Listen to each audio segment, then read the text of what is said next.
Okay, mayong buntag ka farms. Nada ko ipakita sa inyo ha.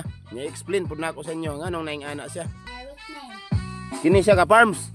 Kini oh.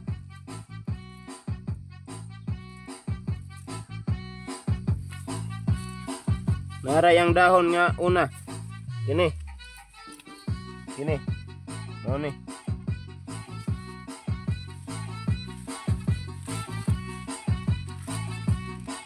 Kini, mao ni. Pero yung sinyon ka farm, sa gamay pa siya. Inga na pa sa katasa, dili pa siya kulot kayo. Dili man kulot yang dahon. Gabot diri kulot na siya. Kini siya ka farms, mao ning hinungdan sa kuan ka farms, abono. Pag maigo gani ni mang udlutan anin niya og dili, oh, mapisikan ang udlot, mainganin na siya pagdako. Yan eh. Mo na nga dili nato mapasanginlan ang mananap ani ka farms kay ang iyang dahon limpyo man.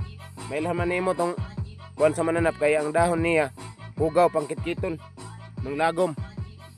Ano na siya ka farms. Pero kana ka farms bisan pag nangulot na tungod kay jewels ni siya, mamunga ni siya. Tara. Parang bunga oh. Klaro. Tara. Oh, mana siya ka farms? Yan na siya bulak oh. Ano siya? Dili na sa mananap. Sa abono na.